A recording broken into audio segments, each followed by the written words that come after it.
कौन बायोगैस ईंधन का स्रोत नहीं है? तो इसका राइट आंसर हो जाएगा ऑप्शन नंबर सी, जो नाभिकीय ऊर्जा। याद रखेंगे। अगला नेक्स्ट प्रश्न होगा कि ग्लोबल वार्मिंग के लिए उत्तरदायी गैस है।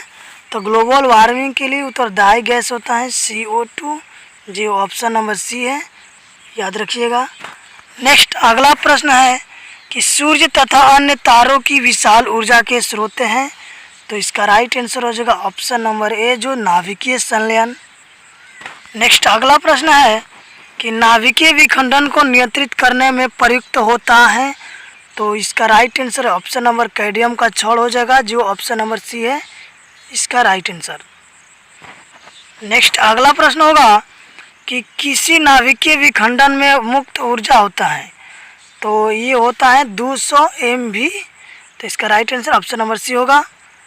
नेक्स्ट अगला प्रश्न होगा कि ऊर्जा का सबसे अधिक प्रत्यक्ष एवं विशाल स्रोत क्या है। तो ये है सूर्य, जो ऑप्शन नंबर सी है इसका राइट आंसर। नेक्स्ट अगला प्रश्न है कि बक्सानुमा और कुकर में 3 से 4 घंटे के अंदर का ताप हो जाता है। तो ये ताप हो जाता है 100 डिग्री सेल्सियस से 140 degree Celsius. Option number B हो जाएगा इसका राइट आंसर।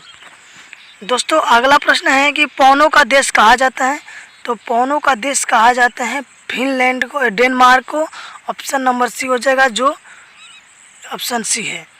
नेक्स्ट अगला प्रश्न होगा कि पवन विद्युत जनित्र में पवन की चाल होनी चाहिए। तो ये होता है 15 किलोमीटर प्रति घंटा, जो ऑप्शन नंबर ए सही होगा इसका राइट आंसर। अगला प्रश्न होगा कि जीवाश्म ईंधन का उदाहरण है। तो जीवाश्म ईंधन का उदाहरण इनमें से सभी होगा, जो कोयला, लकड़ी, गोबर गैस, ये सभी याद रखेंगे। दोस्तों अगले नेक्स्ट प्रश्न की ओर बढ़ेंगे कि प्राचीन काल में उसमें ऊर्जा का सबसे अधिक सामान्य स्रोत था। तो ये हो जाएगा लकड़ी, जो ऑप्शन नंबर बी याद रखिएगा। अगला नेक्स्ट प्रश्न होगा 12 नंबर प्रश्न होगा कि कार्य करने की क्षमता को क्या कहते हैं। तो कार्य करने की क्षमता को ऊर्जा कहते हैं, जो ऑप्शन नंबर सी होगा इसका राइट आंसर। नेक्स्ट अगला प्रश्न होगा कि गोबर गैस एक प्रकार की है।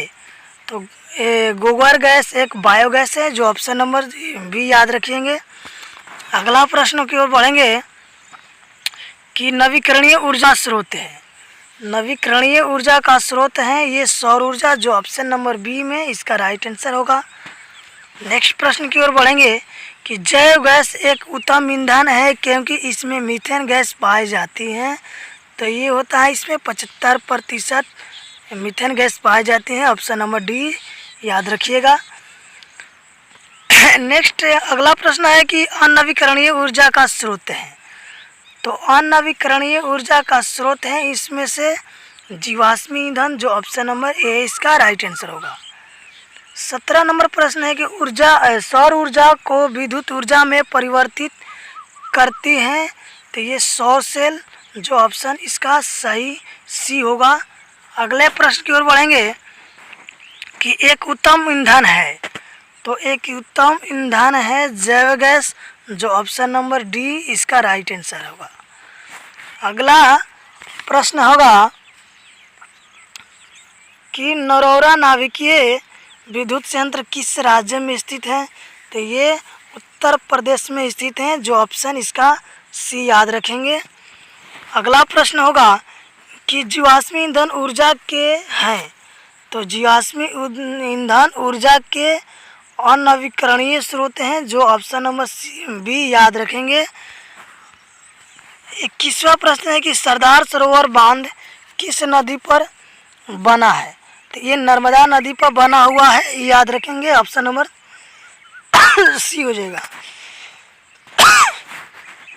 अगला प्रश्न है कि टिहरी बांध किस नदी पर बना है। तो ऑप्शन नंबर ए याद रखेंगे, गंगा नदी पर, जो ऑप्शन नंबर ए में। 23वां प्रश्न है कि भारत का पवन ऊर्जा द्वारा विद्युत उत्पादन करने वाले देश में कौन सा स्थान है। तो ऑप्शन आपका ऑप्शन है 23 का दूसरा, तीसरा, चौथा और डी है और डी है पाँचवा, तो इसका सही जवाब होगा पाँचवा, जो ऑप्शन नंबर डी होगा। अगला प्रश्न है कि सौर सेल बनाने के लिए किसका उपयोग किया जाता है। तो सौर सेल बनाने के लिए किसका उपयोग किया जाता है, इसमें इसका सिलिकॉन का, जो ऑप्शन नंबर डी याद रखेंगे। 25वां प्रश्न है कि बांध के द्वारा स्थापित टरबाइन ज्वारीय ऊर्जा को किस में रूपांतरित करती हैं। तो ऑप्शन है पवन ऊर्जा, विद्युत ऊर्जा, स्थितिज ऊर्जा, दिष्ट धारा। तो 25 का सही जवाब होगा ऑप्शन नंबर बी याद रखेंगे, जो विद्युत ऊर्जा। अगला 26वां प्रश्न है कि OTEC विद्युत संयंत्र केवल तभी प्रचलित होते हैं जब महासागर के पृष्ठ पर जल का ताप तथा 2 किलोमीटर तक की गहराई पर जल के ताप में अंतर हो। तो ऑप्शन है 10 डिग्री सेल्सियस का, 15 डिग्री सेल्सियस का, 20 डिग्री सेल्सियस का, 25 डिग्री सेल्सियस का। तो ऑप्शन नंबर 20 डिग्री सेल्सियस का याद रखेंगे, ऑप्शन नंबर सी होगा। 27वां प्रश्न है कि हाइड्रोजन बम किस अभिक्रिया पर आधारित हैं।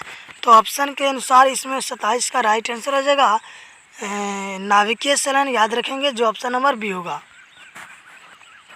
28वां प्रश्न है कि तारापुर नाभिकीय विद्युत संयंत्र किस राज्य में स्थित है। तो ये हो जाएगा 28 का राइट आंसर महाराष्ट्र, जो ऑप्शन नंबर ए याद रखेंगे। नेक्स्ट प्रश्न है कि राणा प्रताप सागर नाभिकीय विद्युत संयंत्र किस राज्य में स्थित है। तो इसका सही जवाब होगा राजस्थान, जो ऑप्शन नंबर डी इसका सही जवाब होगा। लास्ट प्रश्न है कि कल्पकम नाभिकीय विद्युत संयंत्र किस राज्य में स्थित है। तो 30 का राइट आंसर हो जाएगा ऑप्शन नंबर बी, जो तमिलनाडु राज्य में स्थित है, याद रखेंगे।